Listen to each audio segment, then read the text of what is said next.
Buenas tardes, camaradas. Quería compartir con ustedes unas breves reflexiones acerca del suceso tan importante de la semana pasada, la invasión, o como quieren decir algunos camaradas, la intervención de tropas rusas dirigidas por el presidente de Rusia, de la Federación Rusa, el señor Vladimir Putin. La prensa internacional proimperialista yanqui dice al unísono, en un coro gigantesco e infinito: loco, criminal de guerra. Y quieren presentar a Ucrania al gobierno neonazi del actor payaso ucraniano como víctimas, pobres víctimas, angelitos caídos del cielo, pobres almas en pena que sufren la furia y la locura criminal del señor Putin, que parece que se levantó un día y decide atacar a Ucrania. Por el otro lado, tenemos un grupo importante de camaradas marxistas-leninistas en todo el mundo que quieren presentar a Putin no como un loco, sino como todo lo contrario, un héroe, un aliado solícito de los países agredidos por el imperialismo yanqui, como en su momento el gobierno de Al-Assad, el gobierno sirio, y ahora las repúblicas del Donbass, que declararon la independencia y sufrieron 8 años de agresión sistemática en una guerra de limpieza étnica por parte de las autoridades de Ucrania. Ahí está la cuestión y ahí está el debate. Ahora algunos, la mayoría, se presenta del lado, toma partido del primer bando y otros, la minoría, toman partido por el segundo lado. Lo que prácticamente nadie hace, e incluso nadie hace dentro del movimiento comunista internacional, es ver las causas económicas, materiales de esta guerra. Esta guerra es simplemente el último campo de batalla de la confrontación entre la OTAN, dirigida por Estados Unidos, y el bloque sino-ruso, liderado por China, que ya lleva casi 30 años. Recordemos que esta campaña salvaje de agresión proimperialista yanqui y de sus aliados comenzó allá en 1995 con la invasión, con los primeros ataques a Yugoslavia. Recordemos que Serbia, país que dirigía efectivamente Yugoslavia, esa era la nación dirigente de la ex república yugoslava, era una nación de eslavos, firmes aliados históricos de Moscú. Un caso similar es el de Siria, en el cual los rusos tienen la única base en el extranjero que tiene acceso al Mediterráneo, un mar muy importante, el mar interior de los europeos, como decían los romanos, ¿no? Entonces, para entender este suceso histórico, debemos entenderlo, repito, como el último eslabón de esta serie de campañas militares que ya lleva 30 años prácticamente. En el 2015, dentro de 3 años, se cumplen los 30 años, que buscan el debilitamiento a través de el cercamiento del bloque sino-ruso. Primero fue Afganistán, como decían, las dos guerras de 1995 y 1999.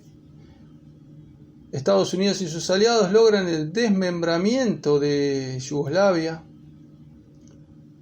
Luego vino el autoatentado de 2001, las Torres Gemelas, para que eso le permita a Estados Unidos, al presidente Bush en ese momento, lanzar las guerras de agresión hacia Afganistán como supuesto país en el cual estaban quienes habían dirigido los ataques a las Torres Gemelas, y luego, en el 2003, la invasión a Irak. Recordemos que anteriormente ya se habían enfrentado en Kuwait cuando Saddam Hussein, ex aliado de Estados Unidos, agrede a ese país y Estados Unidos sale en defensa con la operación Tormenta del Desierto que realizó el Bush padre.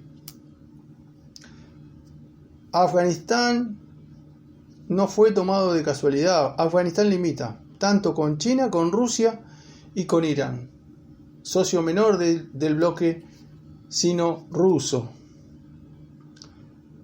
Luego también atacaron a Libia, otro país aliado, allá por 2011, descuartizando a Gaddafi, un grupo de mercenarios financiado por Estados Unidos y con el apoyo aéreo de la OTAN, logra descuartizar a Saddam Hussein. Antes habían ahorcado, a Gaddafi, antes habían ahorcado a Saddam Hussein y posteriormente, 2015, comienza el enfrentamiento con Rusia en Siria. Putin no defiende a Siria o a las repúblicas del Donbass porque es bueno por una cuestión humanitaria, para parar la limpieza étnica que están realizando los ucranianos, o para defender el gobierno de Al-Assad porque es bueno, sino que es parte de la agenda que tiene el presidente ruso de preservar sus áreas de influencia y su territorio en esta guerra entre bloques imperialistas. La campaña esta de 30 años, así como en su momento la guerra de los 30 años era una campaña militar en el siglo XVII, contra Alemania para evitar la unificación de Alemania en un solo reino, es decir, buscaba la fragmentación en el tiempo y la consolidación de principados para licuar el poder germano. Esta nueva guerra de los 30 años, dirigida por la OTAN, busca lo mismo, fragmentar, debilitar a Rusia. Recordemos que un gran número de ex repúblicas soviéticas se pasaron a la Comunidad Económica Europea, dirigida por Alemania, y a la OTAN, dirigida por Estados Unidos. Ahora, entendiendo un poco más la cuestión desde el punto de vista geopolítico, tenemos dos escenarios posibles. O la campaña de Putin es una marcha triunfal que derrota fácilmente al gobierno neonazi de Ucrania y logra sus objetivos de desmilitarización y desnazificación, es decir, derribar el gobierno de Zelensky y poner en su lugar un gobierno títere prorruso, o Rusia, en este intento desesperado de Putin de frenar el expansionismo de la OTAN, es derrotado, se empantana y podemos llegar a pensar que así como en su momento el empantanamiento en Afganistán fue un golpe durísimo del cual no se pudo recuperar la Unión Soviética y fue uno de los factores que provocó la caída, la disolución de la Unión Soviética, podemos pensar que un empantanamiento y un fracaso de la campaña militar de Putin puede representar la caída de Putin, de su partido, y la posibilidad de que en Rusia se transforme esta guerra en el exterior en una guerra en el interior, en una lucha entre la clase obrera, que ya comenzó las manifestaciones en contra de la guerra, contra el gobierno plutocrático de los oligarcas que restauraron, no olvidemos, el capitalismo en la Unión Soviética.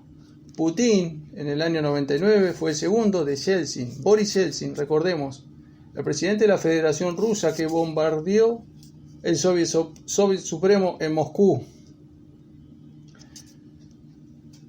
Entonces, camaradas, cortémosla un poco con esa teoría de que Putin es un aliado de los países del tercer mundo, que es el defensor del mundo multipolar, que es un freno a Estados Unidos. Las potencias imperialistas se enfrentan, estos dos bloques, y nosotros los marxistas-leninistas no tenemos que tomar partido por ninguno de los dos, sino que todo lo contrario, tenemos que aprovechar las disensiones, las luchas interimperialistas como están sucediendo en este momento. Hoy salió la noticia que el gobierno alemán presentó en el Parlamento un aumento del presupuesto militar alemán de 100.000 millones de dólares.